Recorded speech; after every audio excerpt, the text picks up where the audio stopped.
head's bad. Did you know that the number of industrial livestock sent to the slaughterhouse every year is 8 times the human population on Earth? If you think that's a shocking statistic, of these animals, many never see the sunlight or hear the comforting voices of their mothers. Although there are laws against animal cruelty, the majority still face abuse by humans at some point in their lives. Factory farming is the main source of cheap meat and the main source of animal abuse and cruelty in the world. They have been around for centuries. In the article Animal Equality, published in February 2016, Sharon Nunez states, "The animals don't receive vet care. Not a single penny is spent on them. The meat industry prefers them dead." Animal rights for animals in the agricultural system are more important than the profits of cheap meat sales. This can be evidenced by the Fairlife milk scandal of 2019, the costs of the desire for cheap meat, and the benefits that animal cruelty laws have for humans. In 2019, a video of animal abuse was leaked to the public. This was from the Fair Oaks farm, and it sparked a lot of public arguments. Richard Caputo, the founder of Animal Recovery Mission, in the Today article states, these are really the last true concentration camps left on the planet. Think about that, comparing animal cruelty to concentration camps, mass killings. Fairlife milk was soon pulled from stores due to the public backlash. This sacrificed the profits for the welfare of dairy animals. Fair Oak Farms later released a public statement voicing their responsibility for the incident and their statement to prevent further abuse. An investigation was also led by the Animal Relief Mission. Rachel Taylor, the spokesperson from the Animal Relief Mission, in the article "Authorities Investigate Alleged Animal Abuse at Fair Oaks Farm," published in 2019, states, "Due to the many years Fair Oak Farms has been in business, it's impossible to be able to tell the amount of cows that died inhumanely at the hands of the company." It's so sad that this is a reality. Why do we not strive to protect our Earth's animals when they provide so much for us as humans? Consumers want cheap meat. Everyone wants cheap meat.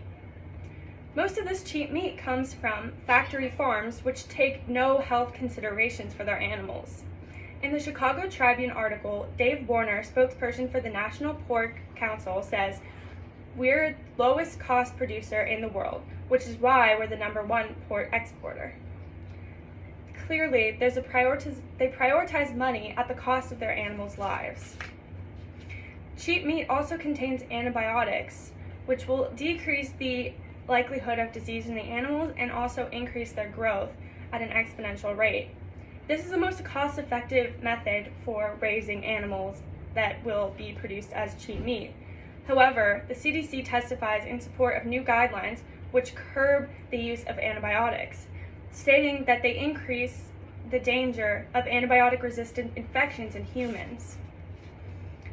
It's most cost-effective to keep animals inside, but at what cost? Well, the Chicago Tribune article states that some dangers of this are increasing the risk of mass infections, which decrease the health of animals overall. Therefore, your meat could contain bacteria. Do you want bacteria in your cheap meat, or would you want to spend a little bit more for a better quality product? There are a lot of benefits that animal cruelty laws have. In the 1970s and 1980s, the modern animal rights movements began. This increased awareness of consumers pushed for better treatment and better quality of life for our animals. In the ASPCA article, Farm Animal Welfare, in 2020, cites the Humane Methods of Livestock Slaughter Act. This act ensures that livestock were quickly rendered insensible to pain before slaughtered. This is a federal law. However, many farmers still abuse their animals prior to slaughtering. Another benefit to animal cruelty laws is healthy humans. Farms that are not properly maintained are breeding grounds for E. coli, salmonella, and other bacteria that can be passed to humans. If you take a stand for animal health, you take a stand for human health. There's a public health concern with bacteria getting into the meat. Why would you risk it for a cheaper product? There's also an environmental benefit. The factory farms produce waste that pollutes the water, land, and air. This compromises human health. There are laws to maintain this and shut down animal factory farms to prevent some of the damage. However, if we leave this alone, then no telling what the damage will do. In conclusion, the health and safety of our people lies in the health and the safety of our animals. We don't want another incident like the Fair Oak Farms incident. Fairlife Milk brought back this issue that's been circulating in the system for centuries. Filling the demand has a very costly price, and the benefits of animal protection are clearly no match for the dangers of cheap meat. Clearly, the protection of animals is not an option. It's an obligation for the health and the safety of our animals, our people, and our world. At so many costs, is it really worth the risk to get cheap meat?